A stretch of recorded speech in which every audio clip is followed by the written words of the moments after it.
kita baca hari itu, iaitu jalan yang paling dekat dengan jalan mana, iaitu jalan zikir. Jalan zikrullah, iaitu jalan ingat ataupun menyebut Allah Subhanahu wa Ta'ala. Itu yang dimaksudkan perkataan, dan bermula jalan kami tunjuk akan dikau atasnya, atas jalan. Apa iaitu jalan yang kami tunjuk terlebih hampir, artinya terlebih dekat daripada segala jalan Allah Ta'ala. Artinya dalam banyak jalan menuju Allah. Maka jalan yang paling dekat dipanggil aqrabut turuq. Dipanggil aqrabut turuq ila Allah, ialah jalan zikir. Jalan zikir. Ini seperti mana yang pernah kita sebutkan dahulu, yaitu Sayyidina Ali radhiyallahu ta'ala anhu pernah bertanya kepada Rasulullah sallallahu alaihi wasallam, ya Rasulullah, ayyut turuq aqrabu ila Allah wa as'aluha ala ibadillahi wa afdaluha 'inda Allah. Nabi kita Muhammad sallallahu alaihi wasallam ditanya oleh Sayyidina Ali, wahai Rasulullah, manakah jalan yang paling hampir kepada Allah Ta'ala? Dipanggil ayyut turuq aqrabu ila Allah. Manakah jalan-jalan yang paling dekat, yang paling hampir kepada Allah Subhanahu wa Ta'ala? Soalan yang berikutnya, wa as'aluha ala ibadillah. Manakah pula jalan yang paling mudah atas hamba-hamba Allah? Begitu juga wa afdaluha 'inda Allah, dan juga jalan yang paling afdal di sisi Allah. Maka Nabi kita Muhammad sallallahu alaihi wasallam bersabda, menjawab bagi pertanyaan Sayyidina Ali radhiyallahu ta'ala anhu. Nabi kata, ya Ali, alaika bimulazamati zikrillah. Alaika bimulazamati zikrillah, artinya lazimkanlah atasmu dengan senantiasa berterusan berzikir kepada Allah Subhanahu wa Ta'ala. Inilah tuan-tuan, ini jalan yang paling dekat menuju Allah Subhanahu wa Ta'ala. Baik, kalau begitu kerana apa yang kata jalan yang paling dekat itu menuju kepada Allah, iaitu dengan jalan zikir. Senang saja, cuma kita tengok. Kita tengok dalam satu ayat Al-Quran, Allah Subhanahu wa Ta'ala berfirman. Tuhan sebut, fazkuruni azkurukum. Fazkuruni azkurukum washkuruli wa la takfurun.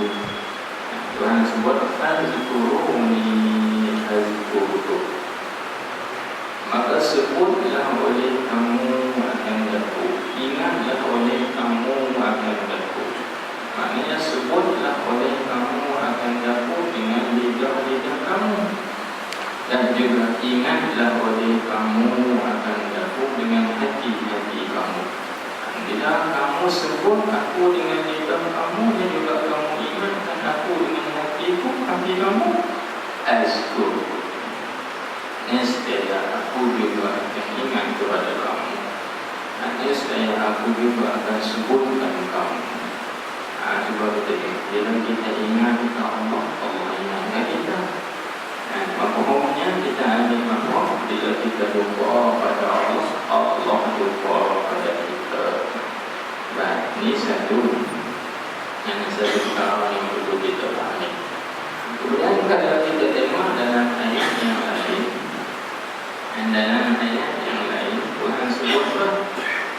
tersebut yuhibbuhum wa yuhibbunahu. Yuhibbuhum wa yuhibbunahu. Mereka itu Allah Ta'ala mengasihi mereka itu, dan mereka itu mengasihinya, mengasihi Allah. Cuba kita tengok perbezaan di antara dua ayat ini. Ataupun di dalam sebuah ini, di dalam antara yang lain, tengok dalam bab zikir Allah Ta'ala menuntut kita supaya kita ingat Fal-Quruni Al-Qur'an. Tetapi dalam bab kasih yang juga cinta, Allah Ta'ala mencintai kita dulu, kemudian baru kita mencintai Allah. Tapi dalam bab zikir kita kena ingat Allah dulu, baru Allah Ta'ala ingat kita. Bagaimana ayat Fal-Quruni Azkur. Tuhan kata, ingatlah oleh kamu akan aku, pasti aku ingat kamu. Maknanya kita kena ingat Tuhan dulu, baru Tuhan ingat kita. Tapi dalam ayat yuhibbuhum wa yuhibbunahu, Allah Ta'ala mengasihi mereka itu, dan mereka itu mengasihinya, mengasihi Allah.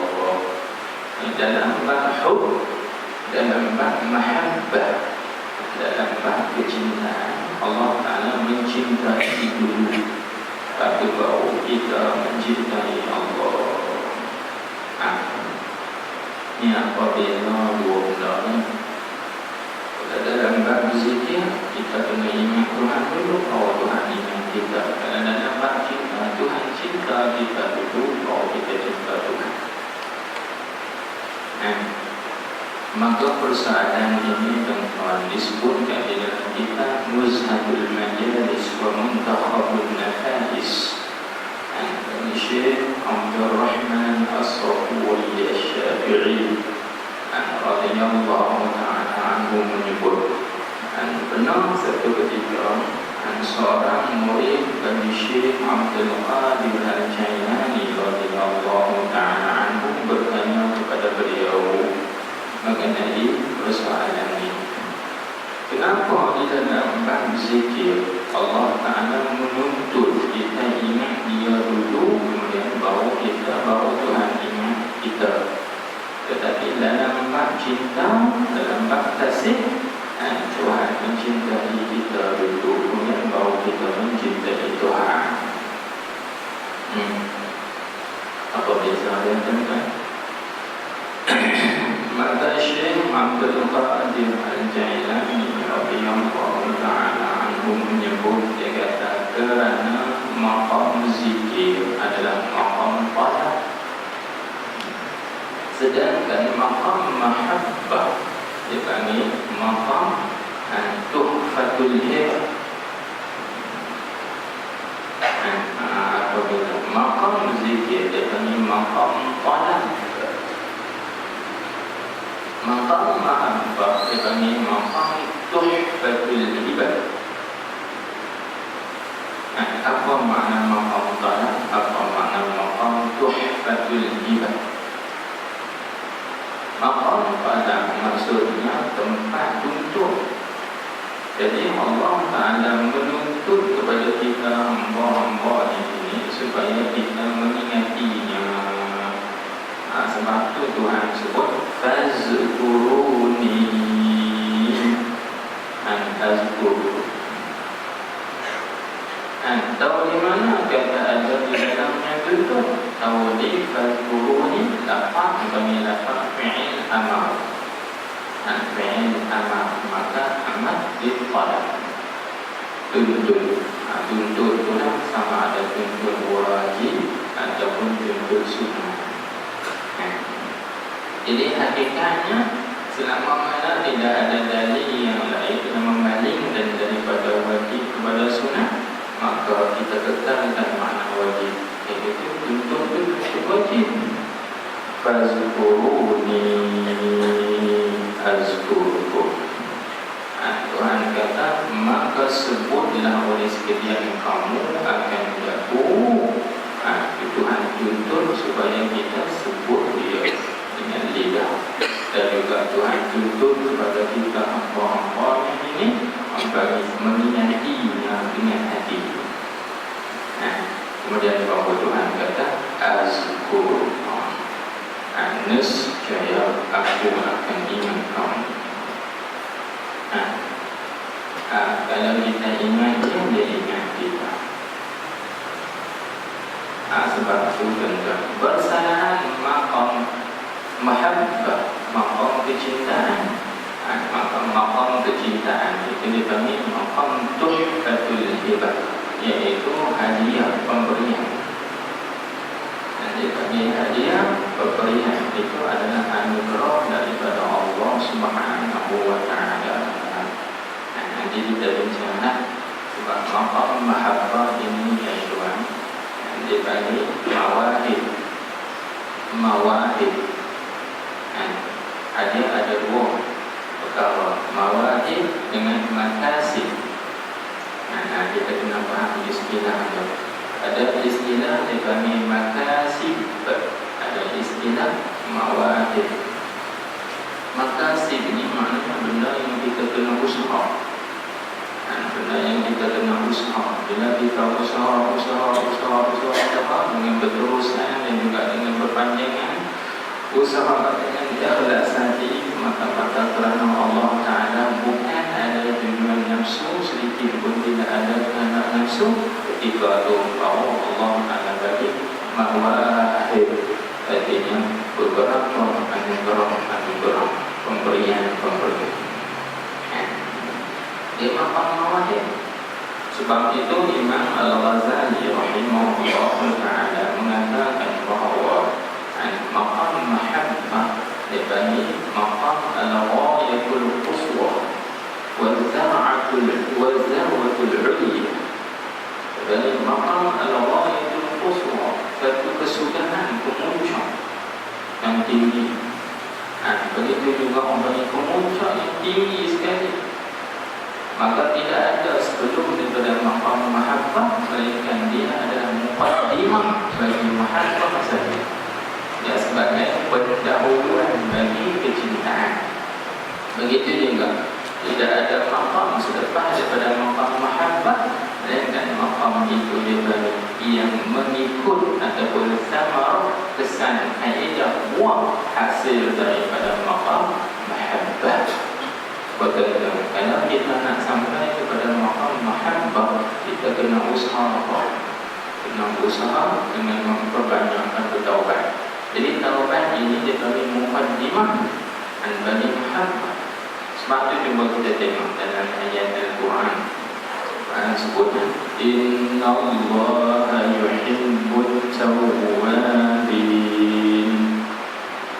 Inna Allah yuhibbu mahabbah at-tawwabin, taubat.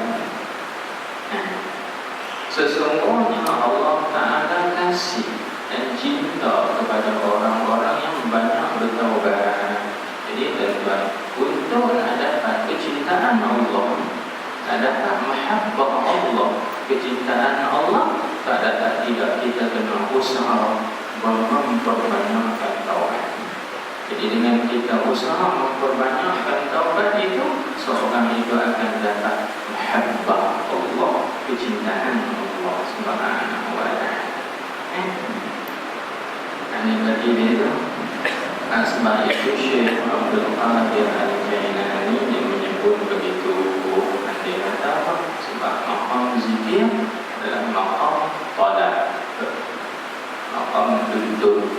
Tuhan tuntut daripada kita hamba untuk mengingatinya, menyebutnya, senantiasa mengenalnya. Baik, maka sebab itu wajib di atas kita tuan-tuan kenal ingat Allah dan Allah daripada Allah Subhanahu wa Ta'ala. Adapun maqam mahabbah itu maqam pemberian anugerah. Setelah daripada kita usaha, ya Allah mujahadah, muraqabah, maka Allah Ta'ala memberikan kepada kita dengan limpah kurnia yang kecintaan dia. Bila Tuhan cinta pada kita, kita pula mencintai Allah.